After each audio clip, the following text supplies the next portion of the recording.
अस्सलाम वालेकुम व्यूअर, कैसे हैं आप सब। उम्मीद करता हूँ सब बाखैर आफियत होंगे। अल्लाह शाद व आबाद रखे।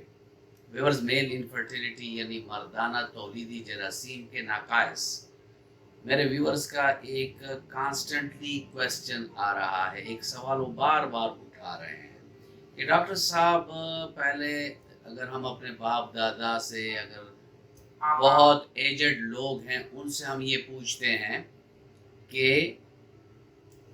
आपके वक्त में इतनी ज़्यादा बीमारियां या मर्दाना भांजपन नहीं थी, और हमारे दौर में ये मसला हर 10वें 11वें बंदे को ये मसला है। अगर कोई सेवेयर मसला नहीं है फिर भी उसको स्पर्म की जो मोर्टेलिटी है या स्पर्म की जो मॉर्फोलॉजी है उसमें फ़र्क होता है। बाज़ औक़ात बाज़ लोगों का काउंट कम होता है। अक्सरियत केसेस में ये भी देखने को मिलता है कि काउंट भी ठीक है, मोर्टेलिटी भी ठीक है, मॉर्फोलॉजी भी ठीक है, लेकिन वहाँ पस सेल्स का प्रॉब्लम है। तो ये आखिर इसकी क्या वजूहात है। वजूहात पर मेरी कई सारी वीडियोस हैं जिनके लिंक आपको आई बटन पर मिल जाएंगे। वहाँ मेन प्ले लिस्ट जो मेरा मेन सेक्सुअल हेल्थ का जो एक पूरा प्ले लिस्ट है, 100 से ऊपर उसमें वीडियोस हैं, वो आप देख सकते हैं। उस पर मैंने वक्तन फ़वक्तन बात की। आज बात करने की ज़रूरत ऐसे पेश आई कि जो मेरे व्यूअर कहते हैं कि भाई हमें ना कोई चोट लगी है, ना बचपन में बुखार हुआ है, ना कुछ हुआ है, फिर भी हमारे साथ ये मसला है, तो क्यों है। तो वो बाज़ ऐसे इन्वायरमेंटल यानी हमारे जो माहौल होता है उसमें कुछ ऐसे अवामिल होते हैं कि जिसकी वजह से स्पर्म की क्वालिटी मुतासर हो जाती है। और ये तकरीबन वक्तन फ़वक्तन गार्डियन में मुख्तलिफ टाइम में रिसर्च पेपर इस पर शाया हो चुकी हैं कि हाँ, ये भी ऐसे फैक्टर्स हैं कि जिसकी वजह से स्पर्म की जो काउंट है उसमें फ़र्क आता है, स्पर्म की मोर्टेलिटी पर फ़र्क आता है, स्पर्म की मॉर्फोलॉजी पर फ़र्क आता है, स्पर्म के डीएनए में फ़र्क आता है, यानी उसकी डीएनए फ्रेगमेंटेशन भी हो जाती है।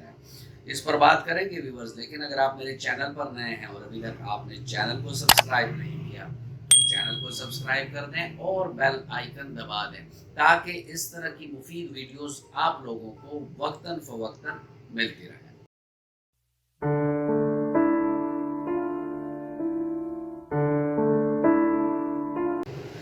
व्यूअर्स, मर्दाना तौलीदी जरासीम में नकाइस या ख़राबियाँ क्यों हो जाती हैं, मैं आपका टाइम ज़्यादा नहीं लूँगा। डायरेक्टली मैं आपको एक ऐसे चार्ट पर लेकर जाता हूँ कि जिसमें आपको मालूम हो जाए कि जो हमारा माहौल है, जिस माहौल में हम सांस लेते हैं, जो हमारी जॉब नेचर्स हैं, जिससे हमारी जान खलासी हो ही नहीं सकती, कि बाज़ लोगों के जॉब ही ऐसे होते हैं कि वो बेचारे उन जगहों पर जाएंगे। मेरे खुद कुछ पेशेंट ऐसे हैं कि जिनकी जो मोर्टेलिटी है वो इन्हीं वजूहात के बिना पर सफ़र हो चुकी है। चलते हैं अपने पहले चार्ट पर। इसमें देखें व्यूअर, एयर पोल्यूशन एक पहला फैक्टर आ रहा है। एयर पोल्यूशन में यह है कि अगर हम देखें कि आजकल गाड़ियों, मोटरसाइकिलों को, चिंचीकट बसों का एक ज़्यादा हजूम होता है, और जिन शहरों में एयर पोल्यूशन ज़्यादा होती है उन लोगों के मर्दों में मर्दाना भांजपन भी ज़्यादा दिखने को मिलता है, क्योंकि जो एयर पोल्यूशन में और पार्टिकल्स भी होते हैं, साथ में कार्बन डाइऑक्साइड भी होता है, तो इसकी वजह से भी स्पर्म की जो कंसंट्रेशन है यानी काउंट है उसमें फ़र्क आ जाता है, उसकी मोर्टेलिटी ख़राब हो जाती है, उसकी मॉर्फोलॉजी ख़राब हो जाती है, यानी डबल हेड होते हैं या फ्लैजेलम या टेल जिसे कहते हैं उसमें फ़र्क आ जाता है, या मिड पीस में फ़र्क आ जाता है। और इसके अलावा डीएनए फ्रेगमेंटेशन भी इस एयर पोल्यूशन की वजह से होता है। इसके बाद कुछ ऐसे केमिकल्स हैं जिसकी वजह से ये मसला होता है। बेसिफेनॉल जो है ये भी एक ऐसा जुज़ है जिसकी वजह से मर्दाना तौलीदी जरासीम पर असरात मुरतब होते हैं। पेस्टिसाइड और हर्बिसाइड या इंसेक्टिसाइड और चीज़ें हैं, यानी जो लोगों का जॉब होता है कि वो इंसेक्टिसाइड, पेस्टिसाइड बेच रहे हैं या कोई और ऐसे केमिकल्स बेच रहे हैं, तो उनका एक्सपोजर डायरेक्टली इन टॉक्सिक यानी मुज़र सेहत चीज़ों के साथ होता है। उनको हाथ लगाते हैं, फिर वही हाथ जब वो पेशाब के लिए अपने वज़ू पर लगाते हैं तो ये चीज़ें उनको ट्रांसफ़र भी हो जाती हैं। और साथ में बाज़ जो ये केमिकल्स हैं ये फ्यूमिगेशन के ज़रिए, यानी जब हम सांस लेते हैं تو سانس میں یہ ہمارے جسم کے اندر جا کر خون میں شامل ہو جاتی ہے، اور وہ خون جب ٹیسٹیکل کی طرف جاتا ہے تو وہاں یہ مسئلے دکھنا شروع ہو جاتے ہیں۔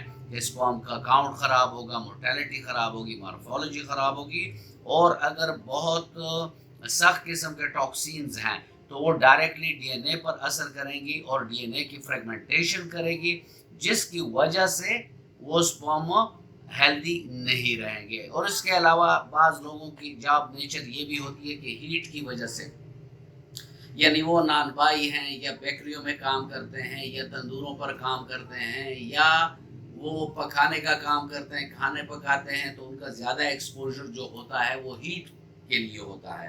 اور جیسے اس پر میری آلریڈی ویڈیو ہے، وہ بھی آپ دیکھ سکتے ہیں کہ ایکسیسیو ہیٹ سے سپرمٹوجینیسس کا جو پروسیس ہے وہ بری طرح متاثر ہوتا ہے، اور اس میں کاؤنٹ، مورٹیلٹی، مارفولوجی اور پس سیلز کا آنا، یہ چیزیں ہو جاتی ہیں۔